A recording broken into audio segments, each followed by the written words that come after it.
Hello everyone, welcome to the class. This is me Mahesh Kumar Sahu. आज ये हमारा ऑसिलेशन का थर्ड क्लास है। इससे पहले के क्लास में हम लोग ऑसिलेशन, उससे रिलेटेड वेलोसिटी, एक्सलेरेशन और कई सारे एक्सप्रेशन देख चुके हैं। तो आज हम लोग देखेंगे सिंपल हार्मोनिक मोशन का energy, energy of simple harmonic motion. तो देखते हैं, हमारे पास टॉपिक है सिंपल हार्मोनिक मोशन और इसका एनर्जी देखना है। तो एनर्जी जो होगा हमारे पास, टोटल एनर्जी ये होगा kinetic energy plus potential energy का सम। हम लोग जब सिंपल पेंडुलम को देखे थे, इस तरह से कोई सिंपल पेंडुलम है, ये अपने एक्सट्रीम पोजीशन तक इधर पहुंचता है और इधर भी पहुंचता है एक्सट्रीम पोजीशन तक।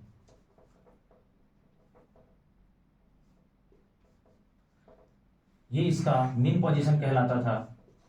मीन पोजीशन से ये जो यहाँ x का वैल्यू था वो 0 था, यहाँ x का वैल्यू मैक्सिमम था और इसका वैल्यू कितना था, a के बराबर था। उसी तरह से इधर x मैक्सिमम था,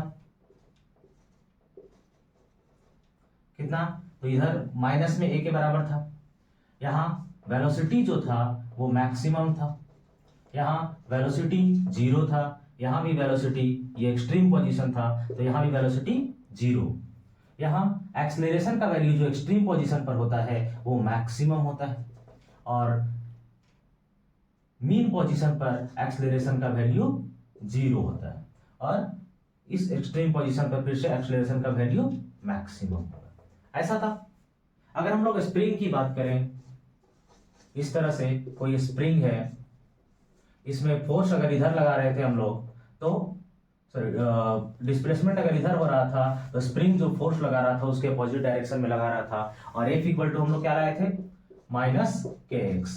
F is directly proportional to K था, F is directly proportional to X था और डायरेक्टली प्रोपोर्शनल के साइन को हटा करके K लाए थे।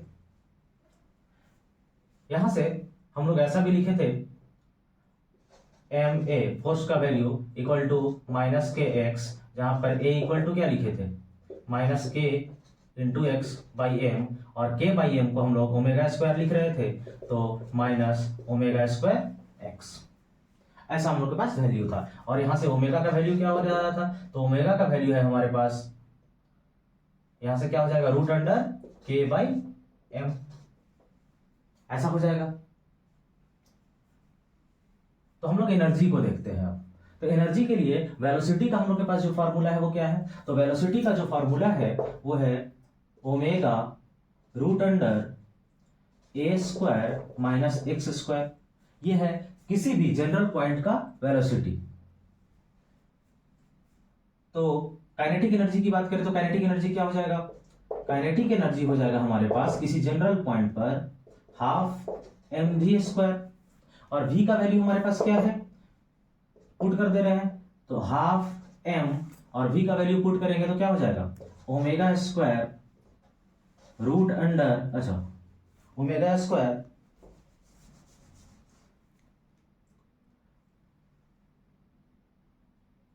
ब्रैकेट में a square minus x square, ऐसा हो जाएगा। अब यहां से ओमेगा का जो वैल्यू है हमारे पास रूट अंडर के बाई एम, यहां से अगर ओमेगा स्क्वायर लिखे तो क्या हो जाएगा, के बाई एम हो जाएगा। तो यहां पुट कर दे रहे हैं उसका वैल्यू, तो 1/2 एम, ओमेगा स्क्वायर का वैल्यू हो जाएगा k by m a square minus x square. तो यहां से काइनेटिक एनर्जी का वैल्यू क्या आ गया, हाफ एम से एम कैंसल तो हो जाएगा के ए स्क्वायर माइनस एक्स स्क्वायर। ये हो गया काइनेटिक एनर्जी का वैल्यू किसी भी जनरल पॉइंट पर। अब अगर हम लोग इस मीन पोजीशन की बात करें या स्प्रिंग की मीन पोजीशन की बात करें, स्प्रिंग के साथ भी यही होगा, ये इसका एक्सट्रीम पोजीशन, इधर एक्सट्रीम पोजीशन, ये मीन पोजीशन। मीन पोजीशन के अबाउट जो स्प्रिंग है वो इस तरह से वाइब्रेट करेगा, ऑसिलेट करेगा। तो अगर मीन पोजीशन की बात करें तो मीन पोजीशन पर x कितना होता है, 0। और अगर इसमें इस फॉर्मूले में x को 0 पुट कर दें तो वैल्यू क्या आ जाएगा, हाफ के ए स्क्वायर। मतलब एनर्जी जो है, काइनेटिक एनर्जी जो है वो मैक्सिमम हो जाएगा। अगर एक्स का वैल्यू एक्सट्रीम पोजीशन के लिए देखें तो क्या होता है, ए के बराबर होता है, एम्पलीट्यूड के बराबर होता है, और एम्पलीट्यूड के बराबर हो रहा है तो हाफ के ए स्क्वायर माइनस ए स्क्वायर, ये कितना हो जाएगा, जीरो। यानी एक्सट्रीम पोजीशन पर काइनेटिक एनर्जी कितना हो जाएगा, जीरो। एक्सट्रीम पोजीशन पर हो गया काइनेटिक एनर्जी का वैल्यू, यहां काइनेटिक एनर्जी का वैल्यू हमारे पास हो गया जीरो, और यहां काइनेटिक एनर्जी का वैल्यू क्या हो गया हमारे पास, मैक्सिमम। तो इस तरह से इधर भी एक्सट्रीम पोजीशन पर काइनेटिक एनर्जी का वैल्यू क्या हो गया, जीरो। क्लियर है। नेक्स्ट देखते हैं हम लोग पोटेंशियल एनर्जी। तो इस फॉर्मूले को अभी लिख लेते हैं इधर। काइनेटिक एनर्जी बस तो हम लोग क्या निकाले हैं, काइनेटिक एनर्जी आ गया हमारे पास हाफ के ए square minus x square. Next है हमारे पास पोटेंशियल एनर्जी। पोटेंशियल एनर्जी को हम लोग देखें तो क्या होता है, change in potential energy equals to negative of work done due to conservative force. किसी स्प्रिंग के लिए अगर देखें, ये सिंपल हार्मोनिक मोशन करता है, फोर्स अगर डिस्प्लेसमेंट इस डायरेक्शन में है तो स्प्रिंग फोर्स किस डायरेक्शन में, इसका अपोजिट डायरेक्शन में होता है, ये एफ है और ये एक्स है। एक छोटा सा डिस्प्लेसमेंट कंसीडर करें यहां पर dx, तो वर्क डन का जो वैल्यू होगा हमारे पास dw हो जाएगा।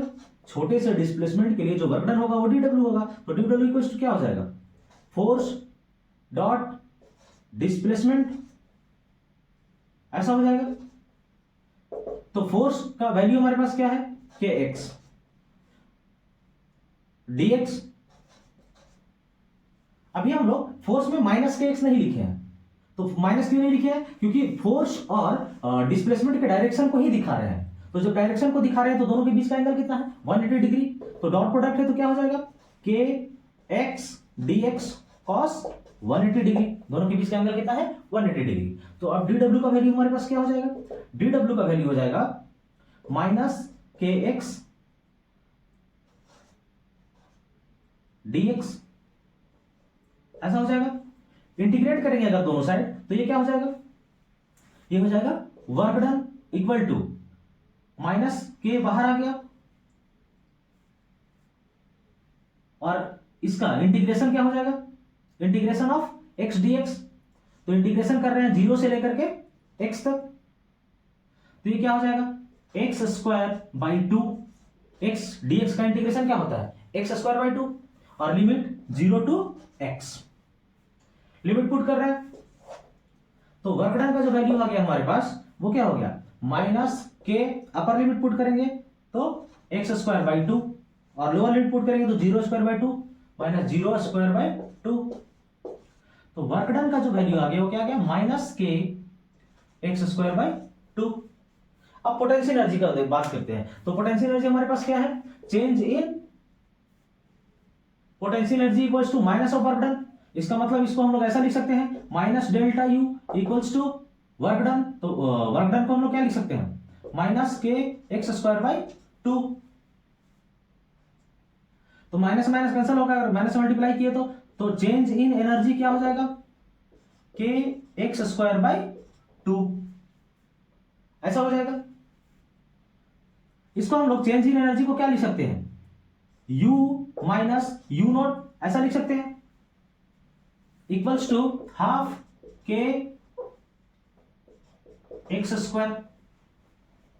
अब बुक में जो है वो इस यू नॉट को जीरो मान लेता है।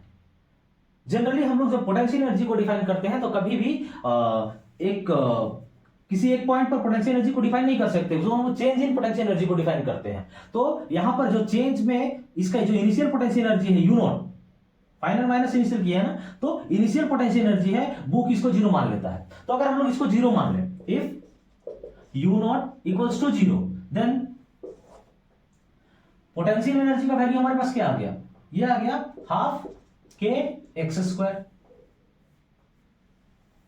यहां से अगर काइनेटिक एनर्जी की पोटेंशियल एनर्जी की बात करें तो पोटेंशियल एनर्जी हमारे पास क्या हो गया, हाफ के एक्स स्क्वायर, और काइनेटिक एनर्जी क्या आ गया, काइनेटिक एनर्जी आ गया हाफ, जो हम लोग निकाले हैं, हाफ के ए स्क्वायर माइनस एक्स स्क्वायर। तो टोटल एनर्जी हमारे पास क्या आ जाएगा, तो टोटल एनर्जी आ जाएगा, total energy equals to potential energy plus kinetic energy. तो ये वैल्यू क्या आ जाएगा, पोटेंशियल एनर्जी का value half k x square plus kinetic energy half के ए स्क्वायर माइनस एक्स स्क्वायर। तो half k x square plus यहां से हाफ के ए square minus half k x square. ये हाफ के एक्स स्क्वायर से half k x square cancel हो जाएगा, तो क्या बचेगा, हाफ के ए स्क्वायर टोटल एनर्जी। और टोटल एनर्जी हमेशा कांस्टेंट होता है, यहां पर के का वैल्यू चेंज नहीं होगा और एम्पलीट्यूड तो चेंज नहीं होगा, तो इसका मतलब टोटल एनर्जी जो है वो हमेशा के लिए क्या होगा, कांस्टेंट होगा। जो हम लोग फिगर बनाए थे, अगर इसमें देखें ऐसा लिखे थे, ये मीन पोजीशन है, ये एक्सट्रीम पोजीशन है और ये एक्सट्रीम पोजीशन है। यहां x क्या था, 0, यहां वेलोसिटी क्या था, 0, सॉरी वेलोसिटी क्या था मीन पोजीशन पर, मैक्सिमम, और यहां x क्या था, मैक्सिमम मतलब एम्पलीट्यूड के बराबर, वेलोसिटी क्या था 0, यहां x क्या था, मैक्सिमम एम्पलीट्यूड के बराबर, वेलोसिटी क्या था 0। अगर वेलोसिटी मैक्सिमम है तो काइनेटिक एनर्जी क्या होगा, मैक्सिमम होगा। तो इसका मतलब यहां पर काइनेटिक एनर्जी जो है वो क्या हो गया, मैक्सिमम हो गया। अगर वेलोसिटी 0 है तो काइनेटिक एनर्जी 0 हो गया, तो यहां भी काइनेटिक एनर्जी 0 हो गया। अगर पोटेंशियल एनर्जी की बात करें तो पोटेंशियल एनर्जी के पास फार्मूला हम लोग के पास क्या है, पोटेंशियल एनर्जी का फार्मूला है ये हाफ के एक्स स्क्वायर। जहां एक्स 0 हो जाएगा वहां पोटेंशियल एनर्जी 0 हो जाएगा। तो x 0 कहां है, मीन पोजीशन पर, इसका मतलब यहां पर पोटेंशियल एनर्जी क्या हो गया, 0। x मैक्सिमम कहां है, एक्सट्रीम पोजीशन पर, तो पोटेंशियल एनर्जी कहां मैक्सिमम होगा, तो एक्सट्रीम पोजीशन पर मैक्सिमम होगा। इधर भी पोटेंशियल एनर्जी यहां मैक्सिमम हो जाएगा।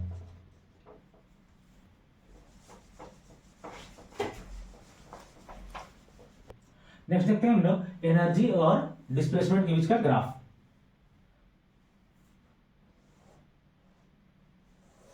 ऐसा कुछ है, ये एनर्जी है और ये है x। हम लोग के पास पोटेंशियल एनर्जी का जो वैल्यू है, पोटेंशियल एनर्जी ये कितना है, हाफ के एक्स स्क्वायर के बराबर है। और काइनेटिक एनर्जी कितना है, ये है हाफ के ए स्क्वायर माइनस एक्स स्क्वायर के बराबर, ए है ना। तो अब हम लोग x को अगर 0 पुट करें पोटेंशियल एनर्जी में, तो अगर x को 0 पुट किए तो यहां आ गए, इस पॉइंट पर आ गए। नेक्स्ट x को मैक्सिमम पुट करते हैं, मतलब कितना मैक्सिमम पुट कर सकते हैं, एम्पलीट्यूड के बराबर। तो ये मानकर चल रहे हैं यहां एम्पलीट्यूड है हमारा, तो इधर भी नेगेटिव डायरेक्शन में यहां पर होगा। तो इस समय पर पोटेंशियल एनर्जी क्या होगा, मैक्सिमम होगा, तो इधर कहीं होगा ऐसा। और इसका ग्राफ बनाएंगे, ये कैसा है, potential energy is directly proportional to x square, मतलब ग्राफ कैसा बनेगा, पैराबोलिक बनेगा, और पैराबोलिक बनेगा तो कुछ ग्राफ ऐसा बनेगा।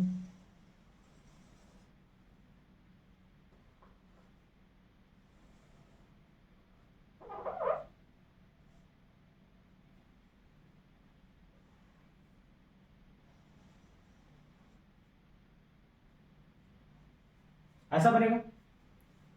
नेक्स्ट अगर हम लोग देखते हैं काइनेटिक एनर्जी को, तो काइनेटिक एनर्जी को अगर x को 0 पुट कर दे तो काइनेटिक एनर्जी क्या हो जाएगा, मैक्सिमम हो जाएगा। तो काइनेटिक एनर्जी मैक्सिमम मतलब इधर कहीं होगा। और अगर x को मैक्सिमम पुट करें मतलब a के बराबर हो जाएगा। x मैक्सिमम कब होता है, जब वो एक्सट्रीम पोजीशन पर होता है। एक्सट्रीम पोजीशन मतलब एम्पलीट्यूड, तो एम्पलीट्यूड के बराबर हो जाएगा, तो ये 0 हो जाएगा, मतलब एम्पलीट्यूड के पास यहां पर काइनेटिक एनर्जी क्या हो जाएगा, 0 हो जाएगा। तो इसका ग्राफ कैसे बनेगा, तो इसका जो ग्राफ बनेगा वो कुछ इस तरह से बनेगा।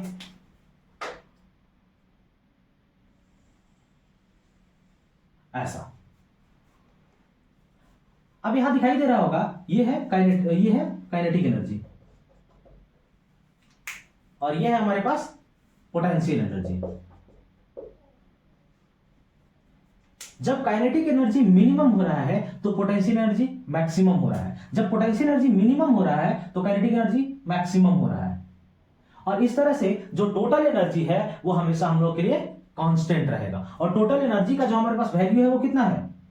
टोटल एनर्जी है हाफ के ए स्क्वायर के बराबर। क्लियर है? ये है ग्राफ।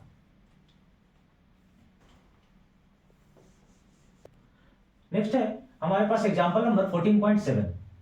ये कह रहा है एक ब्लॉक है जिसका मास 1 kg है, एक स्प्रिंग से उसको अटैच किया गया है और जिसका स्प्रिंग कांस्टेंट कितना है? 50 newton per metre. The block pulled to a distance x equal to 10 centimetre. कितना दूर तक उसको खींचा जाता है? 10 सेंटीमीटर तक from equilibrium position at x equal to 0 on a frictionless surface at t equals to 0. Calculate total kinetic energy, potential energy and total energy when it is at 5 centimeter from mean position. इसका मतलब क्या है?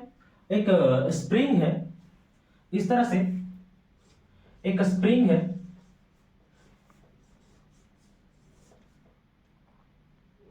इसमें spring constant k का value कितना दिया हुआ है? k दिया हुआ है 50 न्यूटन पर मीटर और इसको कहां तक खींचा जाता है? 10 सेंटीमीटर तक खींचा जाता है। मतलब इसको खींच करके कहां तक लेकर गए? इस तरह से 10 सेंटीमीटर तक लेकर गए, यानी यहां से यहां तक का जो डिस्टेंस है वो कितना है? 10 सेंटीमीटर। मतलब एक्सट्रीम पोजीशन तक वो उसको लेकर गए, खींच करके कहां तक लेकर गए? 10 सेंटीमीटर तक। नेक्स्ट बोल रहा है कहां से? इक्विलिब्रियम पोजीशन से, तो वो इसका इक्विलिब्रियम पोजीशन है। नेक्स्ट बोल रहा है एट एनर्जी निकालना है, काइनेटिक, पोटेंशियल और total energy when it is 5 centimetre, जब वो 5 सेंटीमीटर पर है। मतलब x का वैल्यू उस समय क्या है? 5 सेंटीमीटर। तो कैलकुलेट करते हैं। हमारे पास k का वैल्यू क्या आ गया? क्या आ गया? 50 न्यूटन पर मीटर। मास का वैल्यू क्या है? 1 kg। और क्या है? एक्सट्रीम पोजीशन पर a का वैल्यू जो दिया हुआ है वो हमारे पास क्या है? 10 सेंटीमीटर। अगर इसको मीटर में लाए तो क्या हो जाएगा? 0.1 मीटर। नेक्स्ट, और क्या दिया है? x का वैल्यू दिया है। x का वैल्यू क्या दिया है? 5 सेंटीमीटर। इसको मीटर में लाएंगे तो क्या हो जाएगा? 0.05 मीटर। क्लियर? अब हम लोग निकालते हैं एनर्जी। तो काइनेटिक एनर्जी क्या हो जाएगा? काइनेटिक एनर्जी का जो फॉर्मूला है हमारे पास वो हाफ के ए स्क्वायर माइनस एक्स स्क्वायर, ऐसा है। तो पुट करते हैं वैल्यू। हाफ के का वैल्यू क्या है? 50, तो पुट कर दिए इंटू 50 माइनस ए स्क्वायर, तो ए का वैल्यू कितना है? 0.1, तो 0.1 और इसका स्क्वायर माइनस एक्स का स्क्वायर, तो एक्स कितना है? 0.05 और इसका स्क्वायर, ये क्या आ जाएगा? 1/2। इसको कट कर लेते हैं 50 से, ये क्या हो जाएगा? ये हो जाएगा 25 टू 20, इसको 2 से 50 को कट कर दिया, तो अब क्या बचा? 0.1 का स्क्वायर, मतलब 0.01 माइनस 0.0025। यहां से क्या हो जाएगा? 25 इंटू, इसको माइनस करेंगे तो क्या हो जाएगा? ये हो जाएगा 0.0075, ऐसा हो जाएगा। जब इनको मल्टीप्लाई करेंगे तो क्या आ जाएगा? ये आ जाएगा हमारे पास 187, सॉरी पॉइंट में आएंगे 0.1875 जूल। तो इसको हम लोग और किसके बराबर लिख सकते? ये लगभग हो गया काइनेटिक एनर्जी इक्वल टू 0.19 लिख सकते हैं इसको, ये हो गया काइनेटिक एनर्जी। नेक्स्ट देखते हैं पोटेंशियल एनर्जी। तो पोटेंशियल एनर्जी कितना हो जाएगा? हाफ के एक्स स्क्वायर, अभी हम लोग फार्मूला निकाले थे। तो potential energy equals to half k का वैल्यू 50, एक्स का वैल्यू कितना है? 5 सेंटीमीटर, मतलब 0.05 और इसका होल स्क्वायर, ये कट करके हो जाएगा 50 का 25, तो यहां से 25 इंटू 0.0020, ये ऐसा 25 इंटू 25, ये हो जाएगा 0.0625 जूल। ये हो गया पोटेंशियल एनर्जी। तो टोटल एनर्जी क्या हो जाएगा? Total energy equals to kinetic plus potential. तो कितना हो जाएगा? ये हो जाएगा काइनेटिक कितना है 0.19, ये हो गया 0.19 प्लस पोटेंशियल एनर्जी हो गया 0.0625। तो ये कैलकुलेट करेंगे तो कितना आ जाएगा? ये ऐड करेंगे तो आ जाएगा 0.2525 जूल। ये हो गया टोटल एनर्जी, ये हो गया काइनेटिक एनर्जी, ये हो गया पोटेंशियल एनर्जी, और ये हो गया टोटल एनर्जी। क्लियर है? आगे हम लोग नेक्स्ट क्लास में देखेंगे। Thank you for watching.